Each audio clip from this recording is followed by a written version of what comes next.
Y estos testimonios y expresiones en el comienzo de la semana y casi en estos primeros días del mes recogen un informe que ha publicado el CREVA en estas últimas horas, dando cuenta fundamentalmente, entre otros, ¿no?, entre varios sondeos, entre varios estudios de nuestra economía local y regional que ellos realizan, cómo han estado los bolsillos de los bahienses respecto de las canastas, ¿no?, las canastas totales y las canastas básicas.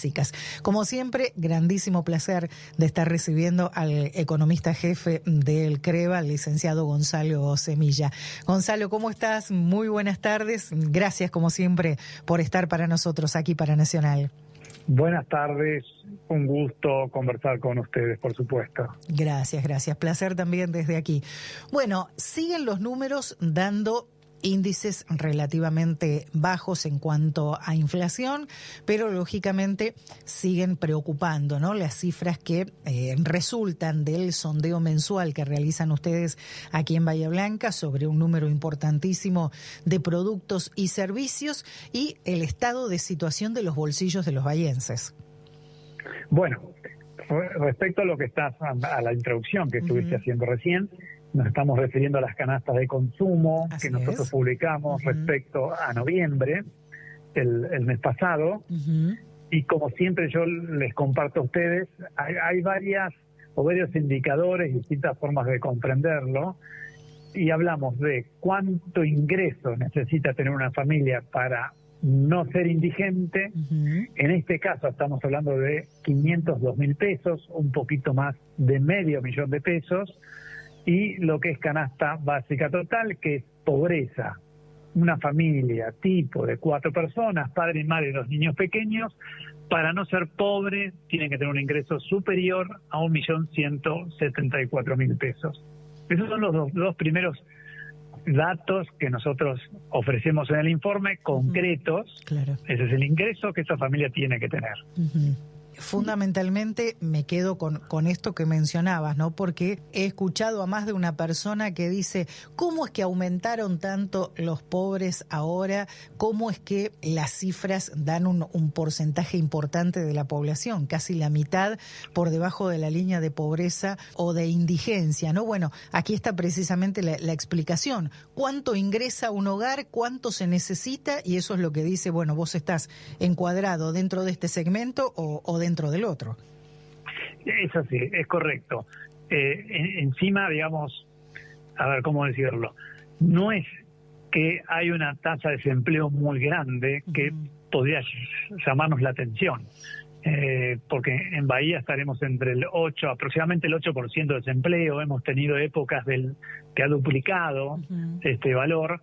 Entonces, lo que esto denota es que hay mucha gente a nivel nacional y también a nivel local que son pobres, pero que no son desempleados. Porque uno podría decir, bueno, yo soy pobre o estoy indigente, pero no tengo trabajo. Entonces es mucho más razonable esa vinculación. En este caso hay empleo, no será el mejor, por supuesto, pero lo que ocurre es que las familias o los jefes o las jefas de hogar lo que ganan es poco. Es decir, hay un atraso en los salarios reales. Y también hemos tenido, sobre todo en los últimos años y en la primera parte de este año, un ritmo de inflación muy vertiginoso, lo cual ha hecho que los salarios no se hayan podido acomodar a esas variaciones tan altas y quedamos muy rezagados con nuestros salarios. Por eso es que el índice, digamos, de pobreza es tan alto en Argentina. Incluso hay prestigiosas universidades que lo calculan permanentemente. Y estamos hablando, por lo menos el último reporte de una universidad de Buenos Aires, del 50% de pobreza a nivel nacional, lo cual es un número muy, muy grande. Sin dudas, ¿no? Además, estaba viendo, ustedes no solamente se quedan con lo que es la medición de familia tipo, de 2 adultos y 2 menores, sino que también le buscan la vuelta con otras composiciones como para abrir un poco más el abanico y que no solamente todo el mundo se sienta incluido, sino que también tenga parámetros, ¿no?, respecto de valores. Y en todos los casos pasa lo mismo, ¿no? Siempre estamos ahí faltándonos un poco para poder llegar y sobrepasar estos valores. Sí, nosotros, digamos, la metodología lo que hace es establecer, digamos, lo que es la indigencia y la pobreza para un adulto equivalente, que se le llama técnicamente una persona de 30 años o que está soltera, que hace actividad física, etcétera, etcétera, y después se hacen cálculos como para el tipo 2, que era, digamos, familia y con 2 hijos, después una pareja de adultos mayores, pareja de jóvenes, incluso pareja y con 3 hijos. Obviamente los valores difieren, pero siempre hay una referencia. Por ejemplo, si hay una pareja joven, debería tener un ingreso, según los cálculos que nosotros arribamos, de 676.000 pesos por mes para no ser pobre y 290.000 pesos para no ser indigente. O lo que es una pareja de adultos mayores, estamos hablando de 536.000 pesos para no ser pobre. Fíjate ahí que la mínima de un jubilado estamos hablando de 270 o 280.000 pesos. Si en la familia, si en la pareja de adultos hay un solo o las 2 personas incluso con la mínima, están ahí cerquita, quizás un poquito por arriba de lo que es la línea de pobreza. Y sin embargo acá lo que hace falta considerar también a veces es si la persona es propietaria o no de su hogar. Claro, totalmente, porque si a eso le sumamos la medicación y el alquiler, bueno, obviamente no llega ni por error. Bueno, ese es un tema, claramente, sobre todo por el tema de los medicamentos, lo que fue el año pasado, hace un año atrás, subieron, si yo mal no recuerdo, en este mes, o terminando este mes de diciembre del año pasado, no sé si cerca del 40%. Sí, más o menos. Y eso, bueno, digamos, retomando otros indicadores, en lugar de ver la cuestión monetaria, que no es menor, porque es la forma más fácil y entendible de saber si uno está por debajo o encima de estas líneas de indigencia o pobreza, son variaciones que nos permiten comparar con otros indicadores. Claro. Por ejemplo, la canasta básica total, que es pobreza, tuvo un aumento del 3% en el mes de noviembre, mientras que la indigencia 2,1%. Lo cual tiene cierta lógica, porque los alimentos y bebidas en el índice de precios que nosotros publicamos, la semana pasada nos había dado 2,2%, 2,2%.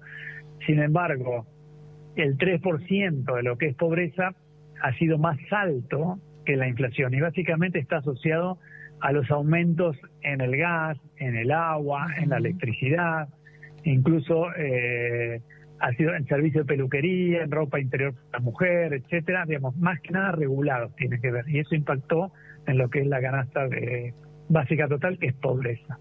Estaba viendo aquí vivienda, como bien remarcás, un 6,7%, salud un 4,2%, bienes y servicios varios un 4,9%. Claro, esos son componentes importantes. Claro, eso es lo que refleja el índice de precios, que eso afecta a lo que es pobreza, no afecta a lo que es indigencia, porque la indigencia, ¿qué explica? Explica que la persona pueda comer con determinada calidad por mes, saca de lado todo el resto de lo que son servicios.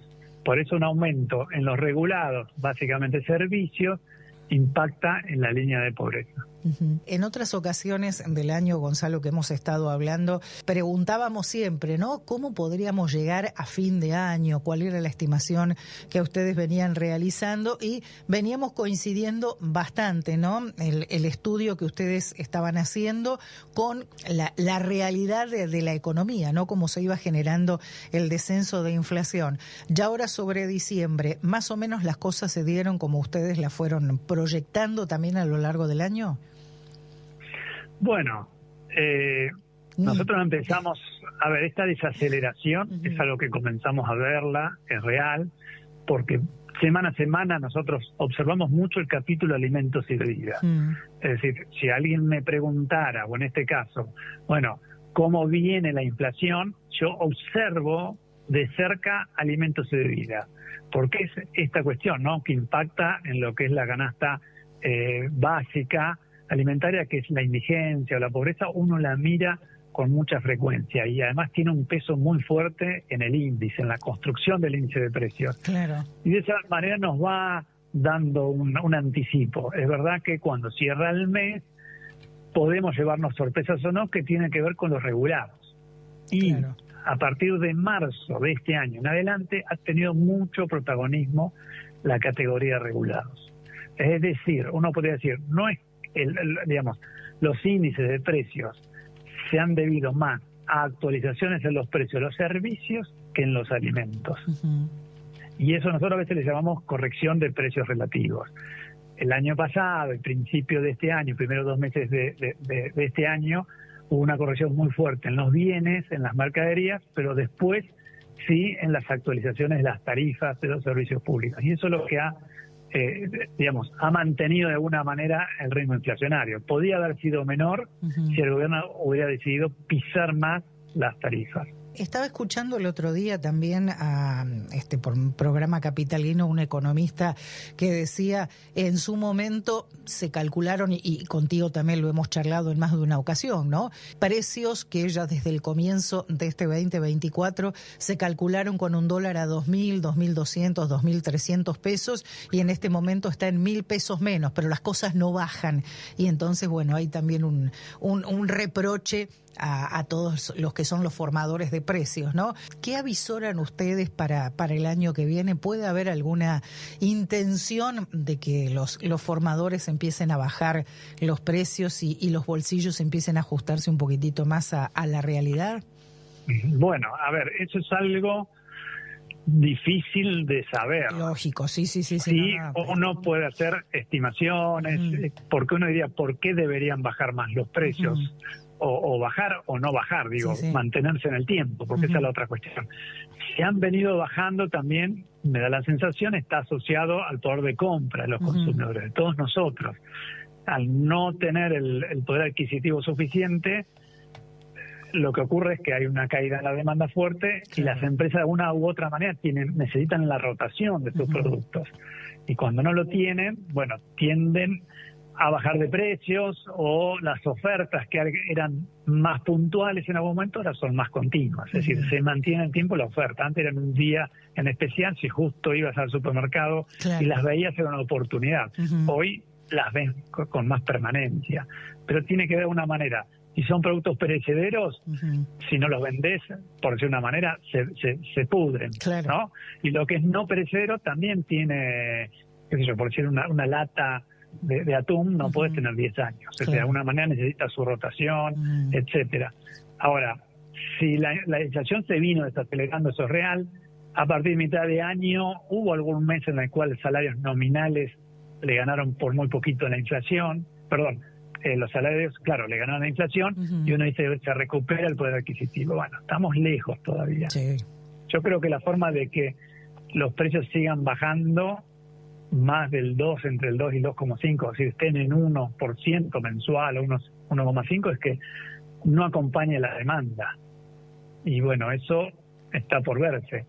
Según nuestros cálculos, este año podríamos terminar con nuestro índice de salario que nosotros publicamos de alguna manera empardado o igualando el ritmo inflacionario.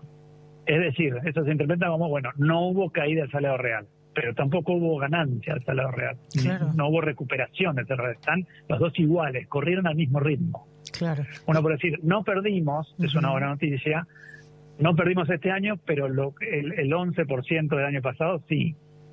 O pasa también en diferentes rubros, nos pasa que han quedado muy atrás los ajustes por paritaria, entonces bueno, claro, este año se van dando los ajustes de acuerdo a inflación, pero como decís, han quedado demasiado atrás los salarios. Bueno, el INDEC, que publica índices de salarios, y ellos los distribuyen entre salarios del sector público, salarios registrados del sector público, sector privado y del sector informal, el que ha venido, digamos, reconstituyéndose de alguna manera es el salario del sector privado. Ese se ha venido recuperando, no así el salario del sector público. Entonces, cuando uno ese indicador, ese índice que engloba varios sectores, los desmenuzas, encontrás el sector más castigado. Lo mismo en Bahía Blanca. El índice de salarios nuestros, que tiene 19 convenios colectivos, 19 sectores, uno va a ver algún sector que por ahí recuperó, el otro no. Nuestro gran ponderador, o nuestro mayor peso en este índice de salario que nosotros hacemos, viene liderado por el sector público y en segunda instancia por el sector comercial, porque son los que más mano de obra aportan, entonces le dimos más peso en el cálculo del índice. Y justamente el sector público es el que menos recuperó. Por eso también el índice de salario en el año no creció más que el ritmo inflacionario. Bueno, esperemos que los números cambien un poquitito. Si te parece, me gustaría mucho poder charlar en la última semana de diciembre, aunque no esté ya el estudio completo del mes de diciembre, pero como para tener un cierre, ¿sí?, de lo que va a resultar de este año. Va a estar bueno volver a hacer otra parte de análisis como el que acabamos de hacer. Ningún problema, a disposición, me avisan y coordinamos y conversamos. Con muchísimo gusto, entonces. Gonzalo, mil gracias, como siempre, por estar a disposición. Gracias. Por favor, saludos a todos ustedes. Gracias, igualmente. Hasta luego. Adiós. Estábamos en comunicación con el licenciado Gonzalo Semilla, es el economista jefe del CREVA, el Centro Regional de Estudios Económicos de Bahía Blanca. Bueno, de esta manera, entonces, las cifras indicando precisamente estos valores, ¿no? Tanto para el índice de precios al consumidor como canastas básicas y canasta total medidas aquí en Bahía Blanca y en nuestra región. 502.080 pesos para una canasta alimentaria solamente, 1.174.867 pesos para una canasta total, que teóricamente sería partimos de ahí para arriba, no de ahí para abajo, ¿sí? Porque si no, estamos dentro de índices de pobreza y de indigencia. Pero estas son las cifras reales, ¿sí?, que este centro de estudios que tenemos aquí en Bahía Blanca han arrojado para nosotros.